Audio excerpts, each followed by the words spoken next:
Salut tout le monde. Aujourd'hui on se fait l'UFC Vegas, Smith contre Clark. On le fait en 5 minutes, non, en 10 minutes top chrono. C'est parti, on part des prélims, on va jusqu'au main event. Et on commence avec le premier combat de la soirée qui opposait Luke Sanders et Nate Maness. Alors dans ce combat, j'ai noté sur Luke Sanders que son game plan était relativement simple. C'était frapper très fort, notamment des gros low kicks avec la jambe gauche, amener son adversaire contre la cage et là, déchaîner les points en anglaise. Maness, dans le premier round, il a subi ce game plan. Il l'a subi, il se laissait amener contre la cage, il se faisait enchaîner pas mal contre la cage, il subissait beaucoup de combinaisons et il cherchait le contre avec la main droite. C'est ce qu'il a cherché tout du long. Il y a eu des phases notamment très brouillonnes. On le voyait enchaîner les frappes lourdes avec la main droite et taper dans le vent, le dos à la cage. Mais ce qui lui permet quand même de gagner par soumission au deuxième round, c'est que Luke Sanders a été un petit peu impatient. Il a cherché le KO, il a forcé les choses et au final, Nate Maness a touché avec cette fameuse main droite. Luke Sanders fait un tour sur les fesses. À partir de là, Nate Maness casse la distance, il l'amène au sol, il prend le dos, étranglement arrière. Victoire au deuxième round pour Nate Maness qui l'emporte par soumission.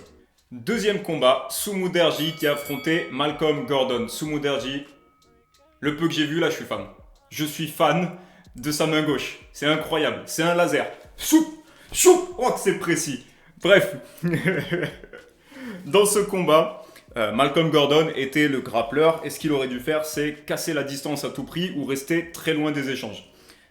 Sumudaerji était de loin le meilleur striker entre les deux. Il est très grand, Et dans ces cas-là, il y a une zone qui est très dangereuse pour le grappleur. Quand il affronte un striker meilleur que lui et plus grand, il y a toute une zone que moi j'aime bien appeler la zone rouge, où le striker peut frapper et où le grappleur, pour schématiser, ne peut rien faire. Il peut rien faire parce que dans ce cas-là, il est trop petit, donc il n'est pas à portée pour frapper. Et en plus, il est beaucoup moins technique et rapide. Sumudaerji, il a profité de cette zone rouge, donc on le voit plusieurs fois prendre la distance avec sa main droite et frapper avec son direct du gauche. Ça touche 1, 2, 3 fois. Gordon est touché durement, il finit par s'écrouler au sol. KO au premier round en 44 secondes pour Sumudaerji. Sachez que ce Sumudaerji, qu'on appelle l'aigle tibétain, il s'entraîne avec des lutteurs dagestanais. Et si vous regardez ses combats précédents, il est aussi capable de jeter des bonhommes dans les airs. Donc, je suis pressé de voir ce que ça va donner dans cette catégorie. Et j'ai très envie de le voir combattre à nouveau. Troisième combat de la soirée, on part chez les filles. Combat qui opposait Gina Mazany à Rachel Ostovich. Dans ce combat, Rachel Ostovich s'est montrée contreuse. Et c'est tout. Elle a simplement cherché le contre. Elle a eu une bonne passe dans le second round où elle a réussi une prise de dos absolument incroyable. On est en nord-sud. Elle plie son corps pour aller chercher le dos de Mazany. Enfin, ça c'était très beau. Tout le reste du combat, c'est pas bon. Mazany menait la danse. Comme j'ai dit, Mazany s'est fait contrer plusieurs fois. Pourquoi ? Parce que des fois, elle rentrait directement avec une main gauche ou une main droite, sans mettre une petite jambe avant, sans feinter. Et Rachel Ostovich, elle nous a montré un joli contre avec la main gauche qui a marché à plusieurs reprises, mais pas assez de puissance pour mettre KO, pas assez de puissance pour inquiéter son adversaire du soir. Au final, on en arrive à un KO technique dans le troisième round. Après plusieurs phases d'échange au sol qui sont dominées par Mazany, Mazany va réussir à toucher au foie une fois Rachel Ostovich, qu'on voit tomber au sol, clairement touché. On voit en tout cas son corps qui se crispe, il y a tout qui se resserre. Et puis, quelques secondes après, 2-3 échanges après, à nouveau, le kick qui part au foie. Cette fois-ci, Ostovich s'effondre pour de bon. Quelques frappes qui font terminer le combat. L'arbitre vient les séparer. Victoire de Gina Mazany qui aura donc réussi à mener la danse jusqu'à son KO technique dans le troisième round. Dernier combat de la carte préliminaire, Martin Day qui affrontait Anderson Dos Santos. Alors une fois de plus, un finish rapide. Cette fois-ci, c'est une soumission au premier round par guillotine. Martin Day, il s'est un petit peu jeté dans la guillotine. Dans un premier temps, on a Anderson Dos Santos qui arrive à amener le combat au sol. Takedown en amplitude et il arrive en demi-garde au-dessus. D'accord ? À partir de là, Martin Day va réussir à trouver la butterfly. La butterfly, c'est une garde qu'on peut utiliser pour renverser, c'est une garde qu'on peut utiliser pour se relever. Martin Day l'utilise pour se relever. Il pousse Anderson Dos Santos. À partir de là, il saute pour avoir un double leg, pour essayer d'avoir une position en dessus et bosser en jiu-jitsu. Sauf que, dans le même temps, pendant qu'il amène Anderson Dos Santos au sol, il garde les jambes écartées. Son corps se retrouve entre les jambes d'Anderson Dos Santos, qui peut le serrer au niveau des hanches, et en même temps, Anderson Dos Santos saisit la nuque de son adversaire pour une guillotine. À partir de là, on est dans une soumission qui est beaucoup trop serrée. Martin Day n'arrivera pas à s'en sortir. Victoire au premier round par soumission pour Anderson dos Santos. On attaque maintenant la carte principale avec en premier combat Jonathan Pierce qui affrontait Kai Kamaka.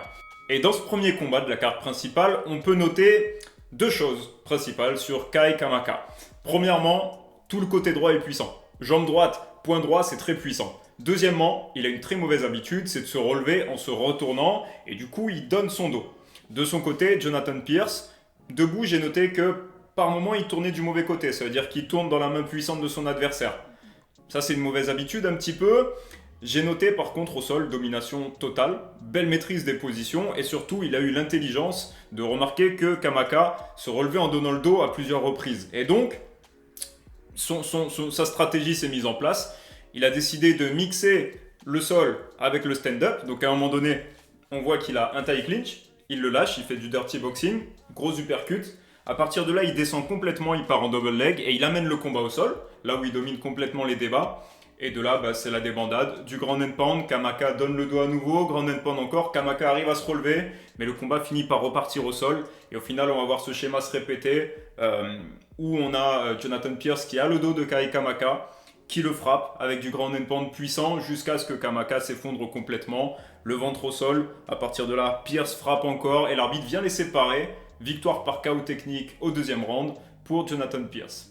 Deuxième combat de la carte principale, Ashley Evans-Smith contre Norma Dumont. On retrouve un petit peu dans ce combat-là l'idée de distance dont j'ai parlé tout à l'heure. Dans ce combat, il faut savoir que Evans-Smith, elle est venue dans le combat avec un problème médical. Elle n'a pas dit ce que c'était, mais ça s'est ressenti. Ça s'est ressenti parce que des entrées dans la zone de frappe très timides, pas de lutte, elle n'a pas essayé de lutter. On sentait qu'elle subissait bien plus les impacts et elle a été hésitante et à aucun moment elle a été inquiétante de tout ce combat. En face, on avait Dumont qui maîtrisait parfaitement les distances. Dès que son adversaire était à distance pour être touché, dès qu'elle était à portée, dès qu'elle était cadrée, boum, ça partait et c'était puni. Toute la soirée, on a eu ce schéma-là qui s'est répété et Dumont gagne par décision logique. Pourquoi ? Parce que plus d'impact, plus de réalisme, elle tapait vraiment pour toucher. Dans les phases au sol, domination totale. Debout, elle maîtrisait mais complètement la danse. Elle n'a pas forcément cherché à finir. Elle était patiente. Elle allait vers la décision. À la fin, à 30 secondes de la fin, elle va dropper Evans-Smith. Et à partir de là, elle va déchaîner un petit peu les enfers, mais pas assez pour terminer le combat. Maîtrise du débat de A à Z. Et elle gagne par décision logique. Septième combat de la soirée, Bill Algeo qui affrontait Spike Carlyle. Spike Carlyle, j'ai noté sur lui un combattant unorthodox. Ça veut dire quoi ça ? Ça veut dire inhabituel. Ses mouvements, ses déplacements sont inhabituels. Ses explosions pour porter une frappe sont inhabituelles aussi. Il fait des choses qu'on n'a pas forcément l'habitude de voir et il dépense énormément d'énergie en le faisant. Bill Algeo, debout, c'est plus carré. C'est-à-dire que tout est fait de manière propre. Il n'y a pas de mouvement inutile. Les coups partent droit, les coups partent bien. Techniquement, c'est propre et c'est académique. Qu'est-ce que ça permet ? Ça permet une meilleure conservation de l'énergie, une meilleure gestion de l'effort. C'est vraiment ce qui a départagé ces deux combattants-là pour moi. Dès la fin du premier round, on voit que Spike Carlyle est nettement fatigué. Il demande à son coin de lui secouer les bras parce qu'une tentative d'étranglement lui a complètement bloqué les bras. Il a tenté un bulldog choke, il l'a tenu pendant des secondes et des secondes et des secondes jusqu'à avoir les bras complètement congestionnés. Et Bill Algeo, de ce côté, il est encore assez frais. Ce qui fait que dans le deuxième round, il va rapidement trouver Bill Algeo le dos de son adversaire et qui va forcer Spike Carlyle à défendre pendant presque les 5 minutes du deuxième round. Spike Carlyle va arriver à se retourner avec 30 secondes restantes dans le round, mais c'est trop peu pour l'emporter. Un des juges a scoré ce round 10-8 pour Bill Algeo. Et donc on arrive dans le troisième round avec un Bill Algeo toujours bien plus frais que Spike Carlyle. Spike Carlyle, malgré tout, qui garde un rythme soutenu, mais malheureusement il n'a plus l'énergie pour faire la différence dans les phases de clinch. Ça reste partagé, on est contre la cage, ça tourne, ça retourne. Bill Algeo arrive à timer un joli contre avec le genou, ce qui montre aussi un bon fight IQ, une belle intelligence de combat. Et Bill Algeo l'emporte à la décision. Style académique efficace, bonne gestion de l'effort, combat rondement mené face à un Spike Carlyle qui lui doit faire un petit peu des progrès justement dans sa gestion de l'effort, dans sa dépense d'énergie, mais qui reste un combattant qu'on a envie de voir parce qu'il fait des jolis mouvements, des mouvements d'amplitude, des mouvements explosifs, ce qui fait qu'on ne sait jamais ce qui va se passer dans un combat de ce mec-là. Donc on a envie de le revoir quand même, mais Bill Algeo a été le vainqueur ce soir. Pour le huitième,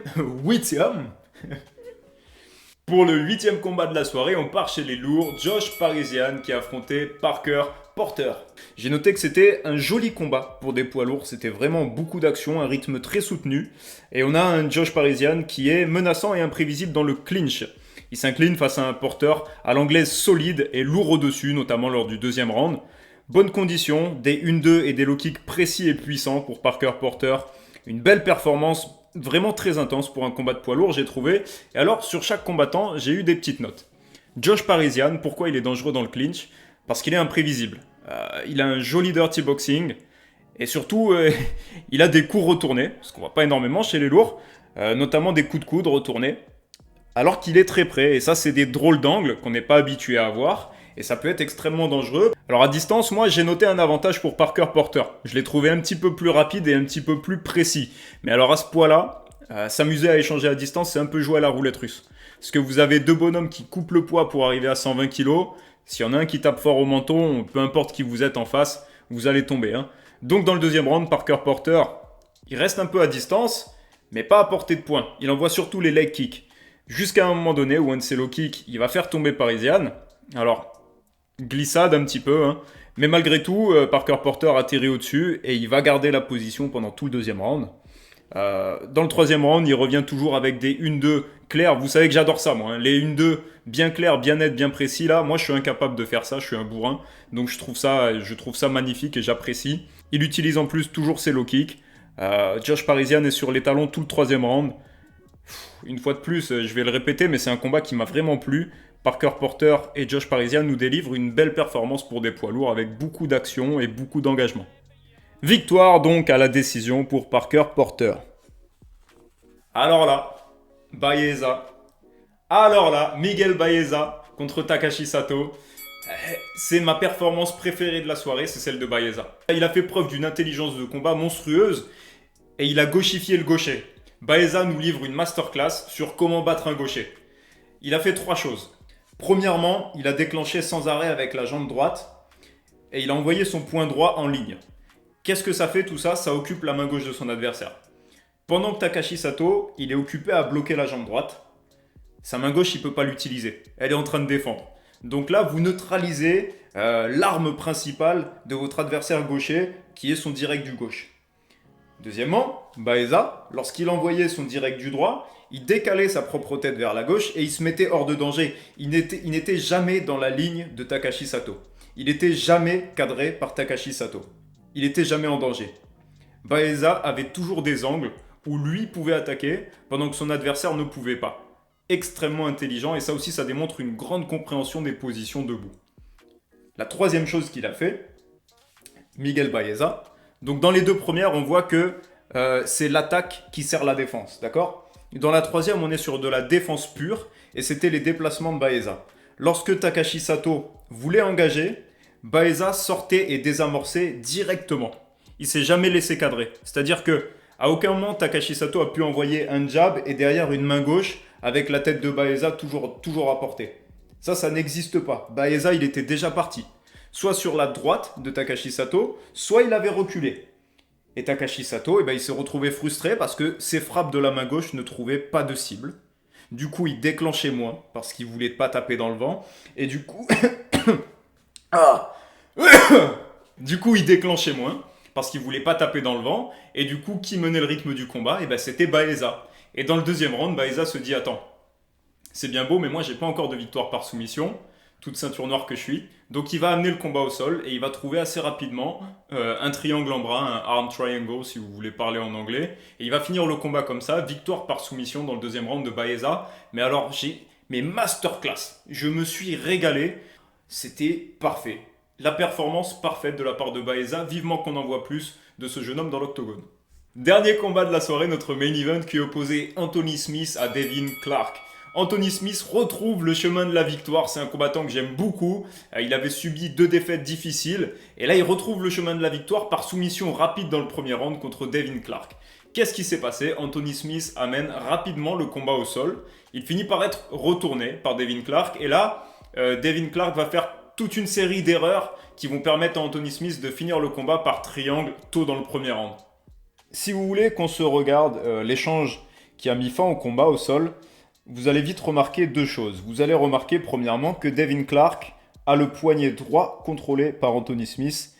Il dégage pas son poignet, il le laisse dans le grip d'Anthony Smith. Deuxième chose, le bras gauche de Devin Clark traîne au sol. Il laisse son avant-bras sous le dos d'Anthony Smith, il laisse son coude posé au sol. Euh, il se laisse aussi contrôler la tête. Il n'essaie pas de retrouver une posture, de relever son buste. Il reste collé à Anthony Smith. Et alors là, on va avoir ce qui va permettre à Smith de terminer vraiment le combat. Vous allez voir que Devin Clark va à un moment donné décaler ses hanches. En décalant ses hanches, il va créer l'espace qui va libérer la jambe gauche d'Anthony Smith.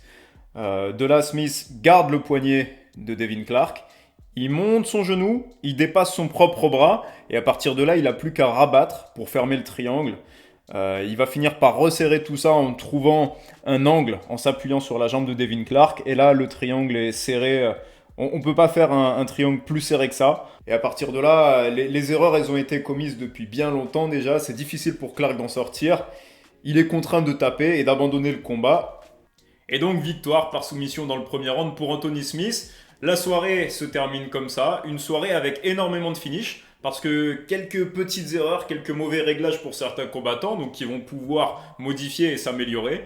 Et j'espère que ce récap vous a plu. Et en attendant, moi je vous dis à la semaine prochaine. Ciao tout le monde.